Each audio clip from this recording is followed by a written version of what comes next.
Welcome to Tailor Made Chaos. On this podcast, we'll bring you some of the highest flyers and most interesting people in and around the fitness industry. We'll talk and laugh with CEOs, franchisee groups, exercise specialists, and to those who work in sales and marketing, and will share their insights and knowledge of all things related to the business of fitness. Love what you hear? Make sure you like and subscribe to keep up to date. On with today's show, proudly brought to you in conjunction with Fit Into Shape, a small but dedicated team of fitness industry professionals, delivering on all of your fitness equipment and gym design needs. And I did much maligned. 3, 2, 1. Today's guest is someone I've known for a while, and if I'm being honest, he's one of those people who makes you feel slightly underachieving just by reading his bio. In his defence, he never makes me feel like that though. Reece is a good mate. Reece Zondag, COO of Gold's Gym Australia currently, is that correct? That's it. Former CEO of Les Mills New Zealand, the fitness side, gym owner, consultant, technology entrepreneur, equipment distributor, board member of Exercise New Zealand, and that's just the stuff I could fit on one page. 40 plus years in the fitness industry. If there's a corner of it he hasn't worked in, I'm pretty sure I just didn't dig enough for it. Reece loves a coffee, or if it's after 11, a beer. Was my line, not... After 11. I love that. Well, that's about right, yeah? It's close. Close. Now, Reece actually died, like clinically for a few minutes. He came back, which for the record is a good thing because it would have been a much shorter episode if he wasn't alive. Yeah. But if anything, it's made him only sharper, funnier, and probably a little harder to rattle. So buckle up, we've got some stories. We've got some lessons, and I reckon we've got at least one or two moments where I probably say something that I shouldn't. Reece, welcome to the show. Now one of those times. Thanks, mate. Nice to be here. Could be. Nice to be here, says no one ever. Yeah. So, mate, where do we start this show? Don't know, man. Like what I'm How doing the now. hell does born and bred, proud Kiwi end up being the COO of Gold's Gym Australia? Let's start with that one. Let's work backwards, yeah. So I came back to Australia the very end of 2023, you know, after lockdowns and all that bollocks. And I hadn't really worked for 4 or 5 years in New Zealand. I was living on the Coromandel Peninsula, playing golf, having a beer, just living a great life. After 11. After 11, yeah. And had family in Brisbane and had 3 grandchildren. 2 of them were twins. I couldn't tell them apart. So I thought I'll go and hang out with them for a while, see if I could start telling them apart at the very least, you know. Can you now? No. And get to know them a bit better. Bugger me, I was here for a year and they decided to move to Japan. So that was about when I decided I could either go back to New Zealand or find something to do here. So I found something to do here, saw a job come up that would suit me. I've been working with the Golds Group now for just over a year, about 15 months, and it's fun, yeah. Franchise business. Yeah. Well, mate, for those who don't know your history, I obviously gave a real brief intro to it, but, over 43 years, I think you said, in the industry. Yeah. But, mate, take us back to the beginning. You're Kiwi. Where were you born? Born in Christchurch, grew up in Wellington, went back to university in Christchurch, which is where, so now we're talking about the very early 80s. 1983, before most of the audience was born, I saw a little ad in the paper, because that's how we did it in those days. It said, if you're fit and can keep time to music, we're opening a gym. Well, I would have been fucked. And I did. And look, that's 50% of it gone. I was fit, but... Could you keep time to music? See, I was brought up during Saturday Night Fever era. So I had all the moves. And I turned up to what I now know was an aerobics audition. Right. And I really loved it. So I jumped up on stage for many, many years. And what was that? Was that Les Mills then? Or it wasn't. Another no. gym? There was a Les Mills in Christchurch just around the corner. So, that was something else. Then I came to Australia in the mid-'80s to play rugby, really, in Brisbane. Yeah. Started working at Brisbane YMCA in about 1984 or 5, something like that. Ran a little club out in Arana Hills. Opened my first gym up in Maryborough. And rugby brought you here? What were you playing? My favourite position was left, right, out. But you didn't choose that position. No. Someone else chose it for you. Exactly. So where did you used to play? Oh, I played mostly in the outside backs, Yeah. but once I got here, I played a little bit more and closer into the scrum, so 5'8", some halfback. Yeah. And then as I got bigger and slower, I moved to the side of the scrum and had some. Eventually got to the same position as me. Yeah, then I just got to serving beers at the bar, So that was, that's how I got to Australia. Then I went back to New Zealand and... Let's not race through it. Talk to me about opening your first gym. What made you decide that Maryborough, of all places, was the place to open a gym in Australia? Yeah, the mother of my eldest child, she was from up that way. And so we leased this 2-floored facility. It was an old power building, I think. So I had a big aerobics room on the top floor. Below that, so this is before treadmills. Yep. So all we had was, a chain-driven bike with the fan wheel, the old They mono call this bikes a or hit something. studio now. Yeah, that's right. It'd be right on trend. Yeah. But I bought all my gym equipment from Caloundra, from Cal Gym. Very good. Yeah. So the old square tube with the chain-driven. Was that when Manfred was still running it? Yeah. I bought it Did you from deal with Manfred. Leo or Manfred? No, with Manfred. Yeah, there you go. So There's a that blast was from the past. That was wild, yeah. And then I was going to a gym. I was going to a CrossFit gym in Caloundra because I live just around the corner there now. And the guy was telling me that it was manufactured just on that street that the gym was on. It was, yeah. So it was pretty wild. So that was, I opened my first gym. They had it for a few years, and then and sold that. Sold it successfully? Yeah, crazily enough, I did. It was, Look, it was one of those things that never made bugger all money until you sold it, and you just had to find the right buyer. And I found the right buyer too. And in those days, you could buy a house. I remember I sold it for $100,000. It's pretty good money in the mid-'80s. Well, that's right, because About the same as the cost of a house. the house I bought was $74,000 or something like that. So it was crazy. And then I went back to New Zealand and... separated from the... No, we all went back. Yeah. For a start. Jeremy, my son, And went back to New Zealand. I taught for a little while because I was a trained phys ed teacher, so that was fun. And then I got this job with Les Mills, and at that stage it was just one club in Wellington of about 1,400 members. And it was right at the beginning of personal training, so I'm talking about the mid-90s, I reckon, 95. Beginning of personal training, beginning of sales teams. Yeah. And, that really concentrated retail effort, I remember building these 4 tiny little phone cubicles, and I had 4 salespeople just churning in and out. And before long, we grew too big for that site, and we moved to what is now an iconic site, the Taranaki Street site in Wellington. Yeah. So tell me a bit about that period. And obviously Les Mills just passed away. Philip has been running the business for a long while. Yeah. But talk to me a bit about that period of for those who don't know, the difference between Les Mills International, which is the group fitness licensing program, and what Les Mills was, or is still, in New Zealand with their health clubs. You did right. 2 entirely separate companies.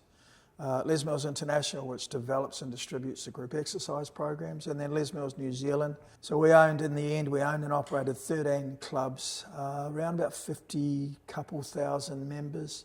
And sort of at our peak, mate, we were doing $1 million a week in direct debit revenue. That was a big deal. Yeah. And our big site in Auckland City, 12,500 members, we had 90 contracted personal trainers on site. I don't think a lot of people, unless they're in operations, actually understand the scale of what that is. And these weren't members who weren't coming.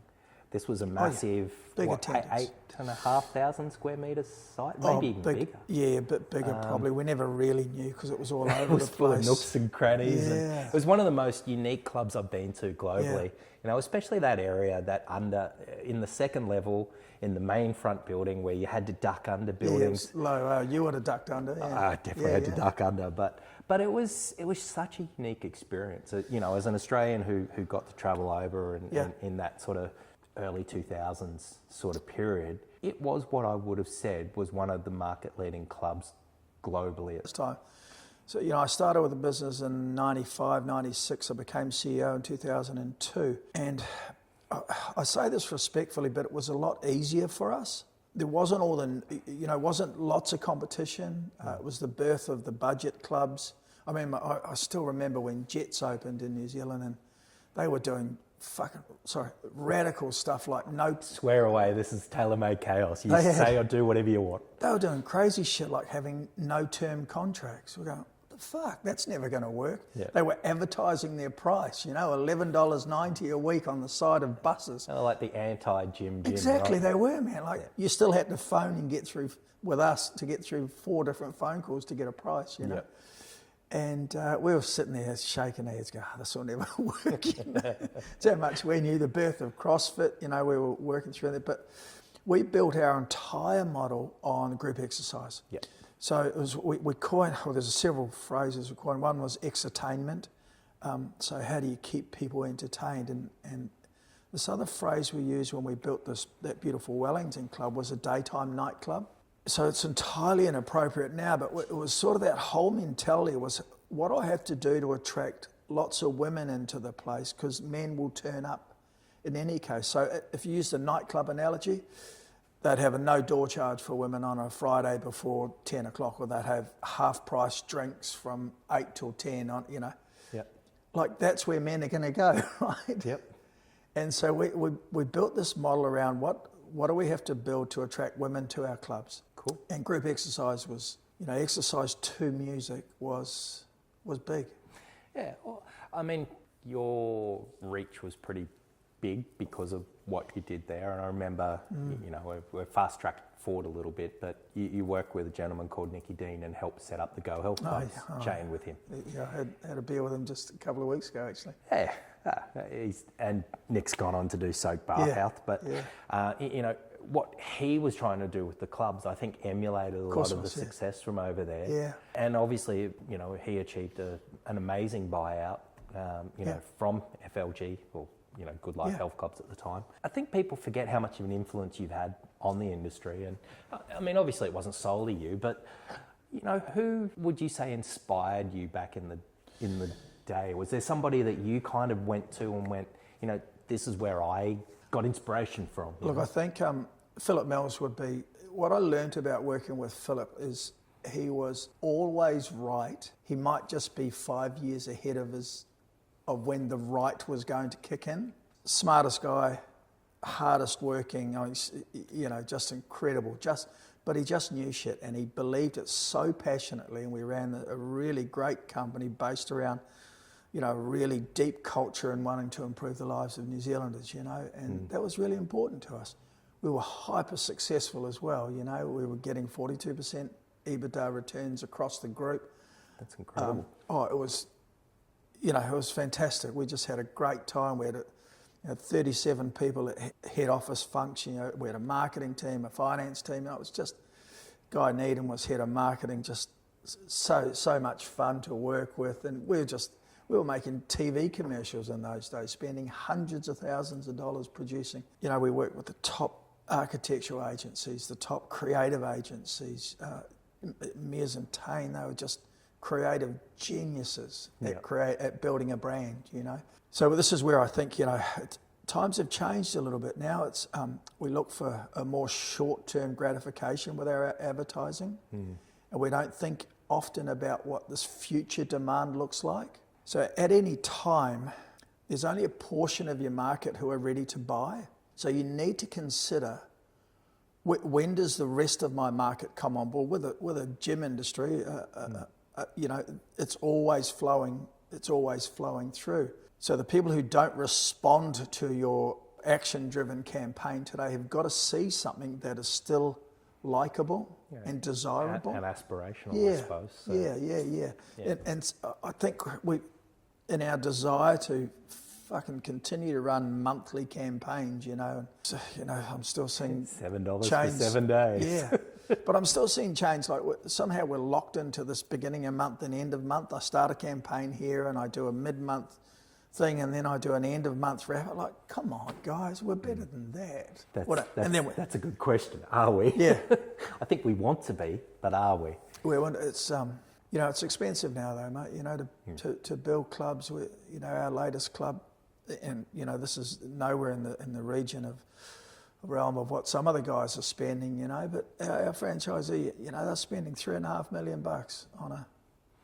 on a club, 2,000 square metre club that takes several years to get a return on investment. Yeah. So you said sort of Philip was one of the inspirational guys for you.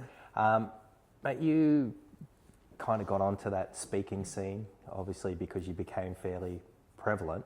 Talk to me a bit about public speaking. You know, how did you find that? Did you enjoy it?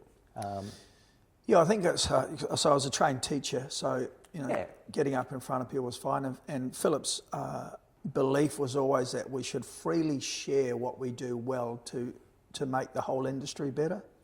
I like that. And not that many people think like that. Yeah, no, that was He was one of the geniuses. So when Nicky came over, he brought his team over, and I probably spent a week with him. We travelled all around the country, looked at all our clubs.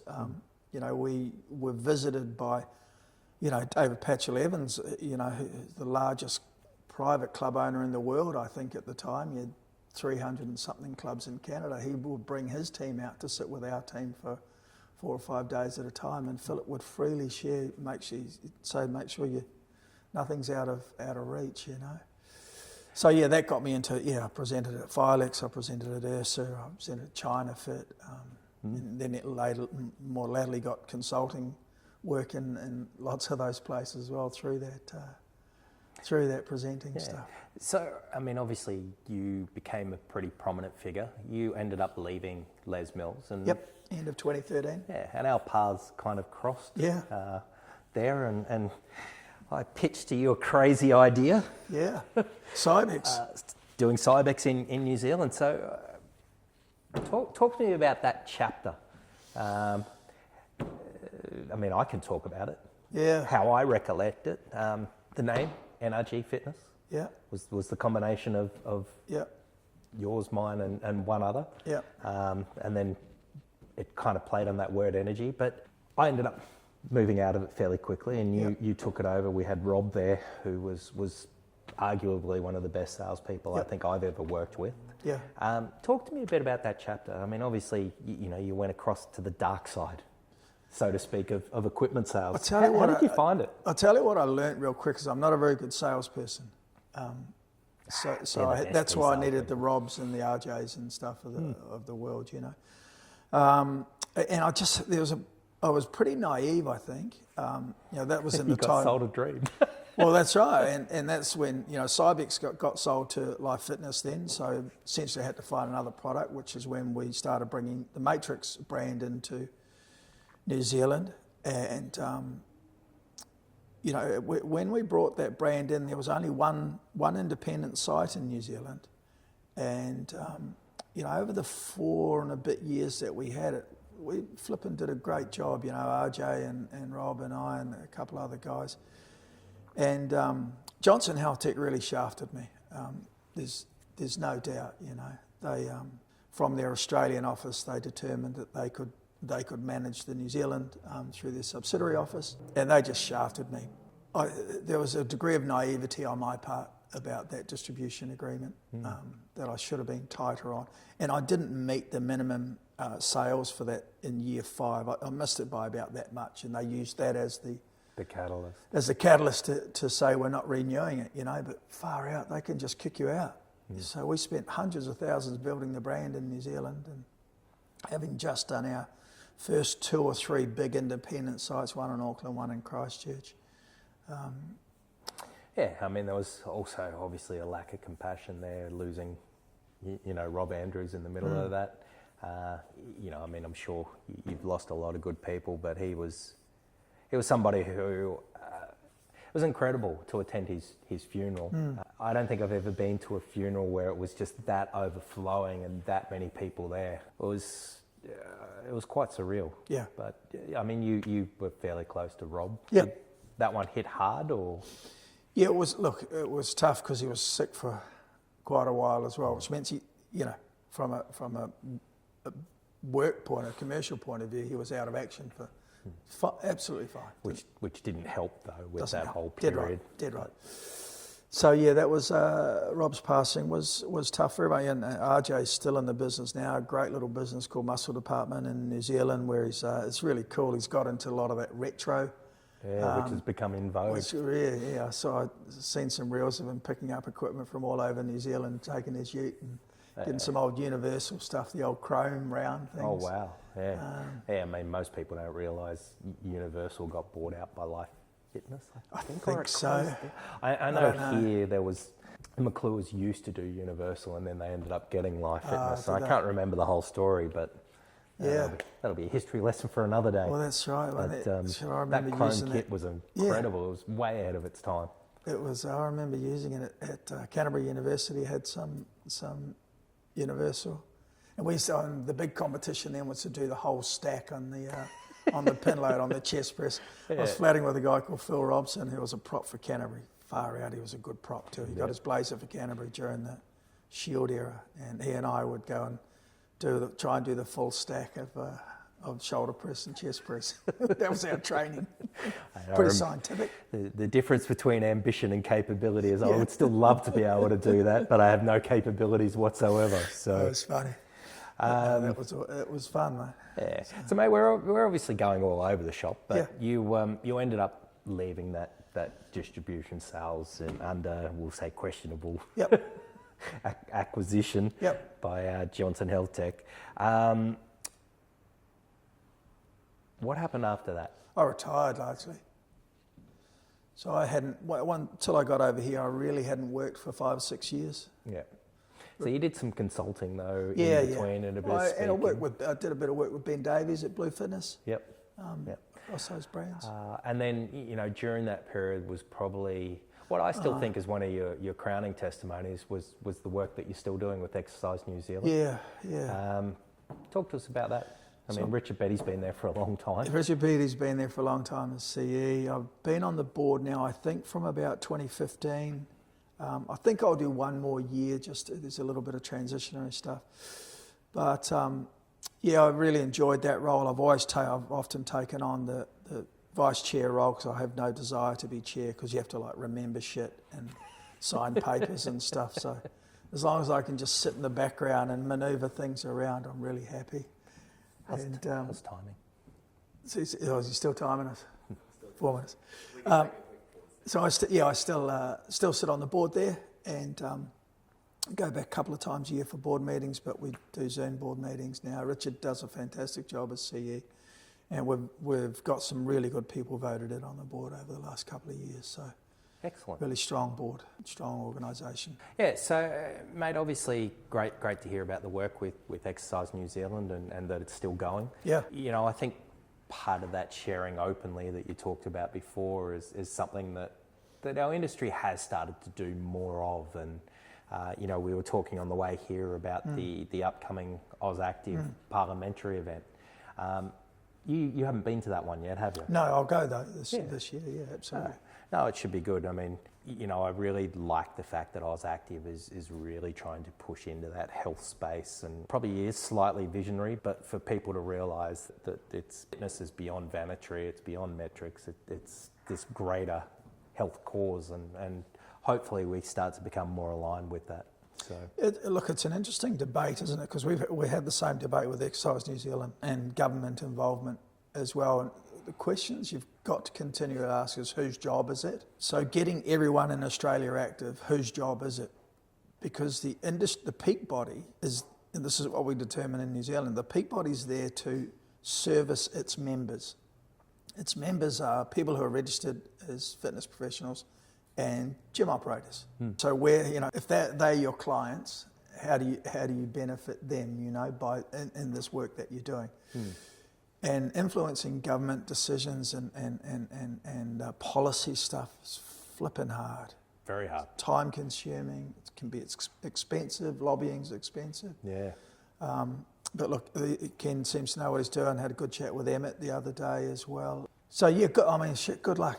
Good luck. Yeah. Look, it is definitely. It's going to take a bit of luck, but luck's made by being in the right rooms, and hopefully, the industry keeps to continue to back that and support that, because ultimately, potentially, it opens the door to more members in more clubs, which is the ultimate aim. You've also got to remember, mate, that this industry's been built on the back of people taking risks.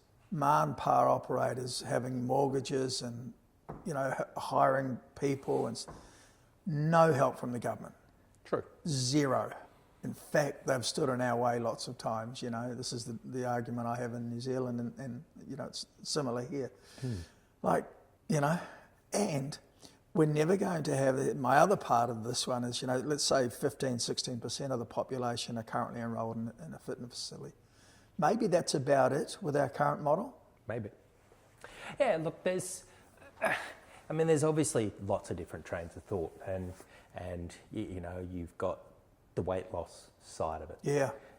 Do you incorporate nutrition into it? Because obviously nutrition is a huge part of the fitness industry, the vanity side of it. But it's also, the whole gut health thing. And, I think you can sit there and think, stay in your lane of just fitness, or can we extend upon it and become more of an allied health provider with fitness as a part of that? I don't think there's any one size fits all, but it will be interesting to see how the industry evolves for sure. Yeah. So, and it's like lots of parts of this industry, Glenn. There's lots of right answers. Yeah. There's not one single one.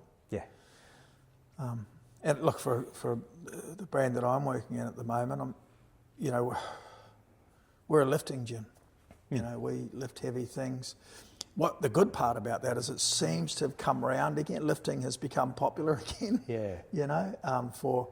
For the younger age group, it's largely still about aesthetics and vanity. But for the older groups, for my age group with men, I think lifting has become the new triathlon. Strength training has become the new triathlon. It's too dangerous to go and ride your bike now, out on the roads. Yep. And so lifting for bone health, for skeletal health and stuff has all become really quite normalised. For women of this group, strong is the new sexy. Yep. And I get it, it's a cool thing. Women have only just started to realise, and I say this with respect, that how much effort it takes to get big and bulky. Yeah. They're not born with testosterone. They can add a bit. Yeah. By unnatural however they choose. However they choose. But yeah, getting a manly physique is nearly impossible for a female. Yeah. And I think, fortunately, that's become, part of the rhetoric that people realise now, that the tone is not bulk. And look, you would have dealt with these. How many women have, when they first started in gyms, I don't want to get big shoulders. Have you got any idea how hard that is to do? It's flipping hard. Yeah. It's hard enough for most blokes. For most blokes. Women. So, I think lifting's come back around. I think some of being back in the industry now here in Australia, some of the group chains are just flipping beautiful clubs. The One Playground clubs, EMF, Total Fusion. Those just beautiful clubs, and there's more and more of them cropping up. Just fantastic. Then you got this big box model in here that seems to be really thriving too, with the World Gym and the Fitness Cartel. Big box, affordable. You'd call those. Yeah. So putting on your Gold's hat, obviously an incredible legacy brand, and I assume somewhat humbling, but also inspiring for you to be, one of the head people in that role now here in Australia. How do you grow that? How does it stand out, not just as a heritage brand, but how do you grow that? Yeah, it's been tricky, isn't it? Because I think the Gold's brand in Australia, and I say this all due respect for the people who've gone before me, it feels like it's been, I don't know, a little bit neglected, perhaps a little bit left behind. Took for granted the heritage, or I think it's about effort. I think it's about effort and desire. And in the interim, World's doing a great job. Fitness Cartel are doing a great job. They're probably the two big box. Are they the only two big box? Oh no, you've got Derrimut, obviously. Of course, which has had its history and its re-emergence. In Victoria, you've got Muscle City, you've got Nitro Gym. The Dolly's gyms. There are quite a few. I suppose you're right. I'm only exposed to what's happening up in Queensland, really. And, wow. Yeah. I try not to get too far out of my lane. No, please. But they're doing a flipping good job, Yeah.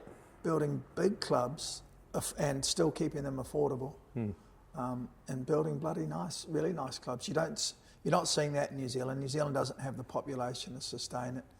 They've really got, City Fitness, who are a budget operator, a bit like, is it Revo over here? Yeah. Well, in that sort of category, yeah. Patchell Evans is involved in both chains, Yeah. right? And you referred to him earlier. Yeah. He probably did see some market opportunity. He's living in New Zealand now, eh? I think he saw some market opportunity when Philip brought down the curtains for him and entered with that budget model, which is completely the antagonist of what Les Mills is over there. Yeah, absolutely. So it's a much smaller market in New Zealand, so you can only fit a couple of good players. But over there, and here, the Anytime guys are doing a great job. The Snap Fitness guys are doing a great job in that smaller box affordable model. Yeah, well, Flex do a great job in New Zealand as well. And I think overall, one of the things that I love is people are realising that just some equipment in a room is no longer enough. A lot is going into the design, the aesthetic, and if I look back, in the history of what you were doing within Les Mills, what carried over into Go Health clubs is as the aesthetic became really, really important. That heritage that you talk about of the daytime nightclub, that all, I think, forms what people are now doing in clubs. And it's interesting, isn't it? Because I had this debate with our new club in Camden, because everyone's wearing headphones in clubs now, right? Yep. So their question was, should we have music playing? And because I'm old, my answer is yes. And I want you to, because what I think we forget sometimes is, for our current members, our current users, well, they've got their headphones on, they're happy, and they forgive a multitude of sins as well. But remember, there's lots of those are leaving every day, and a new person walks in. Now, what's the new person going to feel, smell, hear when they're just walking around? Okay, because they're going to notice the upholstery hasn't been fixed. They're going to notice the out of order sign. They haven't had a conversation that says, "Oh yes, we're just waiting for a part." Imagine walking around a big box gym and it be silent. There being no music there. Horrible experience. It'd be terrible, wouldn't it? Yeah, that is a massive lack of experience. Yeah. So. Yeah, we've got to create an environment. So where I hope we go back to, and it's sort of part of the more things change, the more they stay the same. AI has been this big driver, right? Technology feels like in the last year or so, it's really accelerated. We're doing a lot of work with it, and I can see that a lot of the functions, two things that are happening. A lot of the things we've always wanted to do, it's become very easy to do. Automations for member communications, creating different communication plans for different groups. But it means that the admin function of our business becoming less and less. Salaries with a portion there, and what I'd love to see is us going back to having what we used to call a gym instructor in the old days, Because I think the service beyond the turnstile is what we need to focus on. We do this shit real well. The joke I often tell is you're guaranteed to hear from your local gym at least twice. One is if you make an inquiry but haven't yet to join, you are guaranteed to hear from them, right? The other time you're guaranteed to hear from them is if you didn't pay last week. Other than that, there's no guarantee. There's none. Maybe if you haven't attended, and this is where we get it all wrong, it's all back to front, because if you don't attend, we actually reward you for that. We reward you with attention, and then we say, oh, I'd like to give you a couple of free PT sessions. Like, fuck, really? Yeah. You've been naughty and you got rewarded. You've got children, mate. Yeah. Right? Yeah. They take advantage of that. Of course they do. Yeah. I had the two girls at home. Charlie's my elder daughter, and then Freddie's my younger daughter. The name that got used the most in my house was Freddie. Freddie, pick up your towel. Freddie, hurry up. We're going to be late for school. Freddie, get your fucking uniform on. Hurry up. She was the naughty one, but she got all the attention. Yep. Poor old Charlie. She got nothing. Neglected. She's the neglected one. She's for the behaving good one. herself. Yeah. But that's what we do with our members. Yeah. All those good ones, we take them for granted, right? We actually end up resenting them, because the other ones who are still paying less than the people who joined yesterday, we go, oh yeah, but he's only paying $12.95. Like, fuck, yeah, but he's been paying it for 8 years. That's right. And they want to keep rewarding the new member and getting the new one in instead of continuing to... And look, I think if we if we going back to my point around what AI can do for us, it could save us a shitload of money, right? And second part of that is can do a bunch of things that we've always wanted to do really easily. But it can also allow us to take some of that money and put it beyond the turnstile. Imagine having a couple of great gym instructors who don't want to be PTs, but are really good with people. What difference can they make on a gym floor? Just imagine. Just imagine. We're going to stop again. Where did that half an hour go? Buy a couple of new benches. Well, I mean, you can always buy new equipment. Can never have enough new kit, right? Yeah, so look, I agree to a point where saving funds with the use or the introduction of AI is great, but I also think, the opposite of that is what can we do in the business in addition, like what you're talking about with having someone on the gym floor. Saving money is one thing, reinvesting it into other roles to innovate is probably another. What's your thoughts on that? I've always loved having people on the gym floor. Yeah. Just tell you what, though, it'd be nice to get back to an EBITDA of 43%. I don't think those days are in too many clubs nowadays. Are they not? No. I don't know too many of them, but I'm picking some do. I don't know. I'm sure some do. The beauty of our business is it's a relatively simple model. It's a very high fixed cost and low variable cost business. Costs you the same amount of money to open your club whether you've got 800 members or 1,800 members, give or take.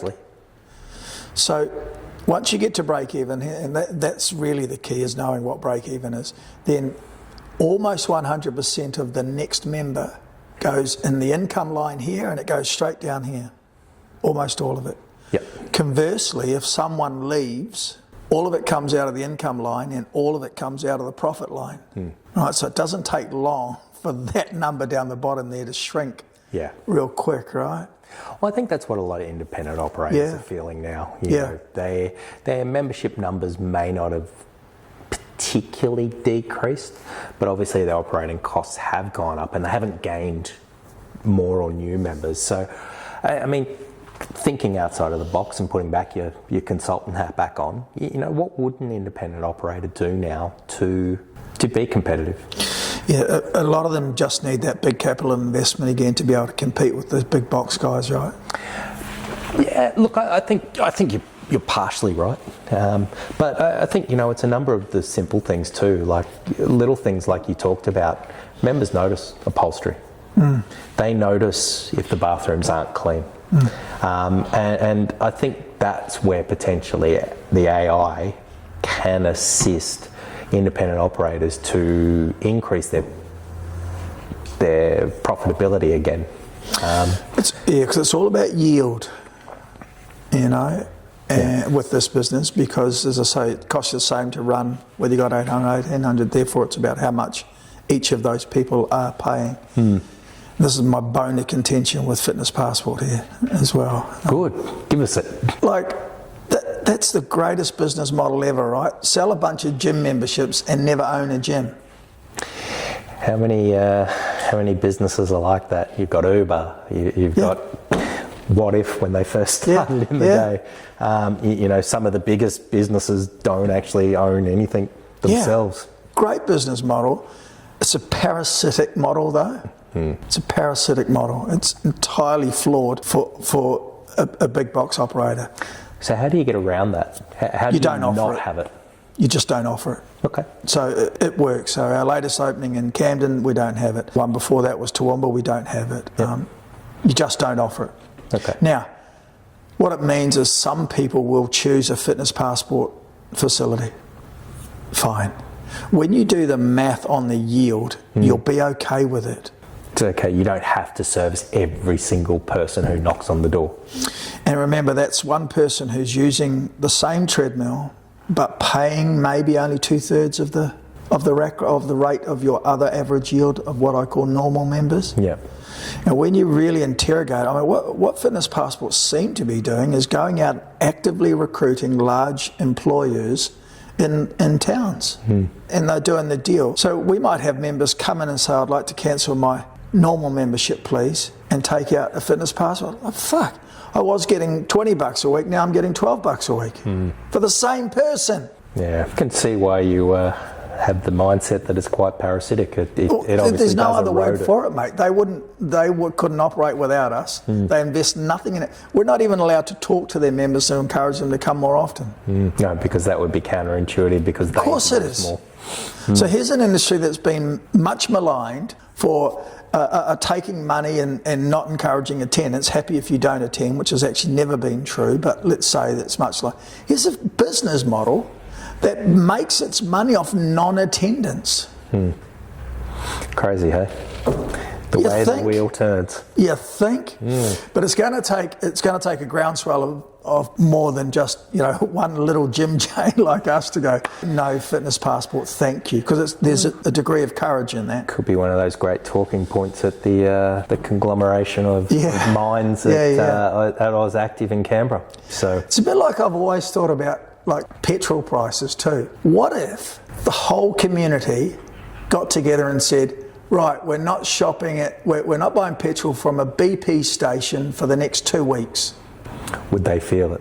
Would they feel it? What would their reaction be to our action? It's a bit like the big supermarket conglomeration as well. New Zealand's really just got a duopoly, right? What if we said no one shops at Woolworths this week, we all go to Coles or, whatever the other ones are, Imagine what would happen then.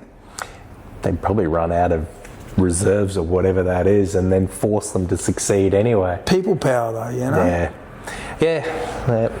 Very interesting thing. Okay. So, Reece, you've got a crystal ball into the future. Yep. What's next both for Golds and for the industry? So Golds, we've got to get our shit together and get a lot of our better infrastructure set up, and we're spending a lot on that. And then go back to market and say we're not the old Golds, we're the new Golds. We're going to stay true to our, I think it's when you get into ChatGPT and you say what are the most recognisable brands, and like Golds is Still one of them. there. Yeah.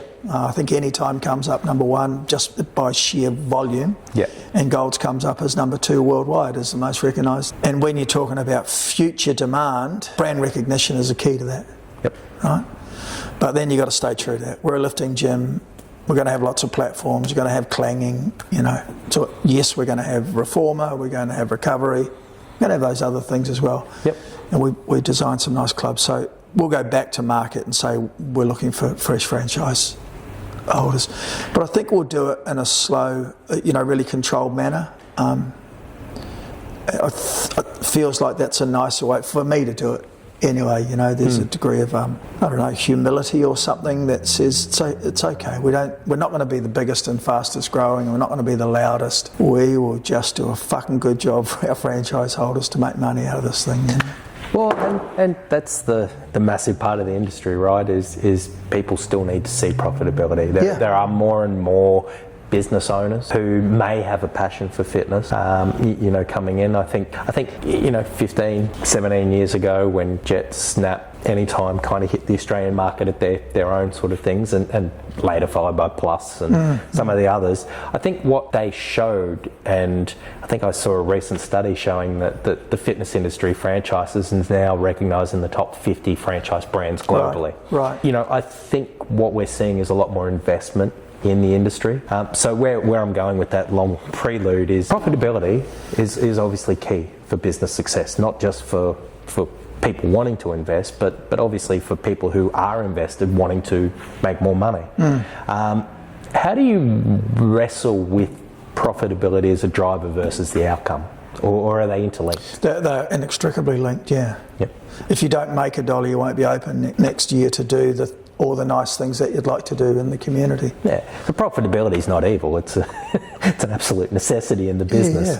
Yeah. But how do you wrestle with members who want to pay less? It's really simple, mate. It's a bit like parenting. There's a word that's been long forgotten in parenting, and it's no. And so when new members come in and they say, oh, so-and-so's cheaper down the road, just nod and smile. Yeah. Well, that's the yes, value proposition. Yeah. And look, it's way easier said than done. especially if you're an independent operator and you need that next to, sometimes getting $20 a week is better than getting nothing, right? So it's easier said than done, but there's something there that's kind of you've got to stick to, Yeah, so I mean, there's obviously a lot of HVLP sort of ones like you sort of indicated. I mean, fitness has now just hit the market. That's Viva's low-cost offering. Yeah. Do you think that the yield lowering and the numbers that are required to meet that is a problem in our industry, or do you think that people are seeing the differentiation in one brand versus another? I think the differentiation's got way less because, you look at Zoo, you look at Revo, they're nice clubs, I personally wouldn't want to work out in them, and they get too busy by sheer volume for my liking, but I'm a sample group of one. Yeah. So, would I rather have a club with 1,500 members paying $30 a week or 3,000 members paying $15 a week? I know which one I would personally prefer. But I've never been a budget operator, I get it around accessibility, but that's kind of all, that's kind of making it more accessible for more people. I get that as a strategy, absolutely. And knock yourself out. Actually, Western Australia is interesting, isn't it? Because Perth seems to be quite a budget-orientated offering, It is interesting that Viva decided to launch there. I think they decided to go head-to-head with Revo for sure. Yeah. But even our clubs over there, their yield is way down compared to. So New South Wales has our highest yield, and then it's Queensland and Western Australian clubs are behind. Way down. Yeah. Look, I've never really contemplated other than to say that obviously, Revo has sort of spawned from there, and nice I guess job. Driven the market to a degree. Why did they start in Western Australia? That's where Andrew. Right. Was and again, you probably have to ask more. I only know from the outside that Andrew started Revo, and there was a significant investment from Dave Patchell Evans into that group, which helped fuel them. Certainly wasn't the sole reason why they've been successful, but dollars creates more dollars more readily. So I don't know. I think rental yields is one thing, though. The rents over in Western Australia are significantly lower than New South Wales and Sydney. Good point. There's a reason why Revo hasn't been able to get a footprint up here in Queensland or to a larger degree in New South Wales. Does the model work in those areas? I'm not sure. How much does occupancy cost as a percentage of revenue, though? I don't know as a percentage of revenue. I do know, rents, on average between $150 and $250 a square in Western Australia, whereas you can't get into anything for under $250 to $350 here, minimum. If you do the sums, though, on that... I'm not sure. Like the model used to be you wouldn't pay more than about 20% of your revenue on occupancy costs. Yeah. So it's all relative. Yeah, I'd love to see some stats on that. I don't have any access to that, unfortunately. Neither do I. I'm just a lowly equipment salesperson, so... That's right, mate. Well, we all need a treadmill and a flipping heavy things to lift, right? Yeah, and look, we have plenty of those. Just as a reminder to the audience, you got to go in there. Still got to occasionally try and sell something on this show. Well, mate, I think we've covered a lot.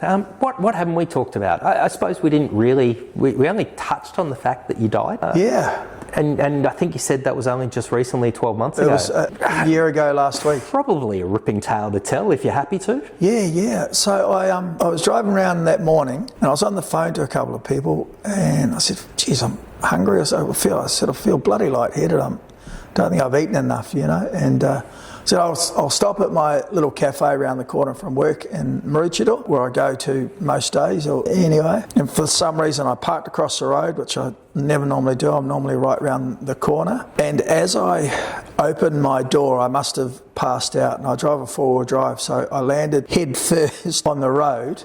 So my heart stopped, as obviously when I was just turning off the car and opening the door. Yep. And by all sorts of great luck, just around the corner from the cafe is where Maroochydore Surf Lifesaving Club do all their training for the surf lifesavers. The girl Caroline, who still makes me a bit emotional, is this kid of 20 years of age, kept me alive for 11 minutes. Wow. until the ambulance got there. Yeah. So yeah, then I went to hospital and they put a pacemaker in. Yep. So I literally cannot die now. Not from that anyway.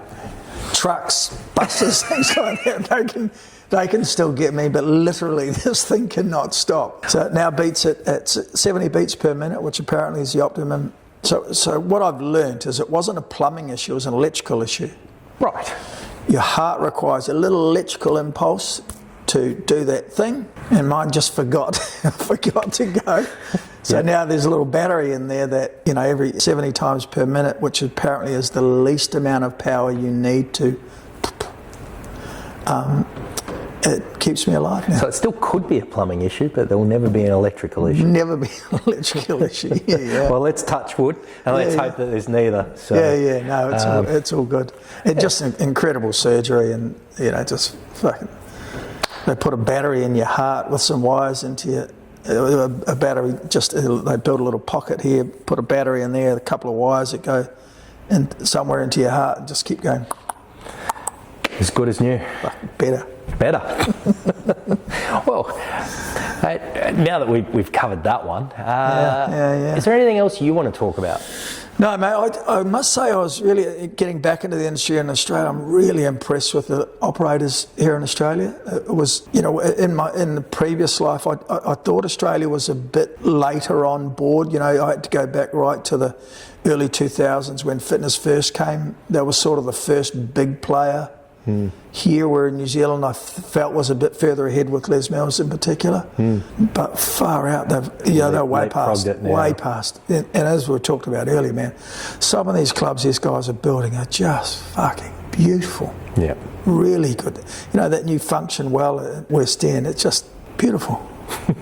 just so nice. Yeah, I think it was something that I felt was missing, and it's sort of come now, and as you say, there's some great top operators. If you go back, Next Gen used to do what was the pinnacle of clubs in Australia. And Next Gen's still functioning and doing well, but I think a lot of the other operators have either caught up or accelerated beyond what they were doing with their fit outs.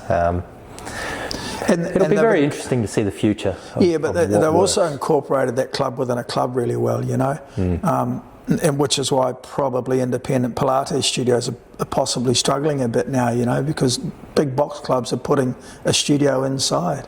And they're doing beautiful recovery now. Nathan's putting flipping paddle ball or whatever that's called out at Toowoomba, and basketball hoops. Like, fuck, that's great. Yeah. Doing a great job. Yeah, look, there's some incredible things to make, the fitness centre, that third space that people go to, the home, the office. And well, that's the interesting part, isn't it? So post-COVID, so we always used to talk about third place. When you think about how home and work has moulded into one, for lots of people, and this is another debate around, I'm not convinced about this whole system, this has almost become a second place, which is important. It used to be the church, then it was the pub, and then it became the gym, which is why they call it going to the gym a religion as well. This work from home thing, I remember reading, so I had this massive debate with my son about this, but only about 30% of the workforce are physically able to work at home. So when you think about the people who can work at home, it's people in front of a computer. It's not the truck drivers, the delivery guys, the warehouse guys. None of those guys can work from home. So why have we built this whole model around only a portion who are usually the higher paid in any case? Is it about productivity? Do I get a bit more work time done? No, fuck it. I don't know how we got ourselves into this situation. Definitely a conversation that won't be solved by you or I, my friend. Elon Musk has said, no, everyone get back to work, hasn't he? Yeah, look, I get back to the office. I think a lot of people are finally standing up and kicking the trend, and I think without going too far off track, it's why the likes of Pauline Hanson are trending, because people are wanting to push back on what is becoming the mainstream. It's things like this whole notion of welcome to country is being questioned, by both the Aboriginal First Nations community and the greater white community. I think, it's not because people are racist or because they're whatever ist you want to put on the end of it. I think people are just sick of questioning, what's been forced down their throats. Yeah, a bit sick of being pushed around, aren't they? And COVID was the catalyst for a lot of this too, wasn't it? I think so. Because we got some ultimate shit pushed down our throat then, didn't we? Yeah. Well, mate, this has been an enthralling conversation. As always. As always. I think, we haven't had a beer today yet. It is after... It's too early, mate. It's after 11. Is it? It's not too early. We were talking about coffee, but it might be a beer. As usual, we've managed to talk about, but not fixed any one of the first world problems. But, mate, as always, it's been a pleasure. So, really appreciate you being on the show.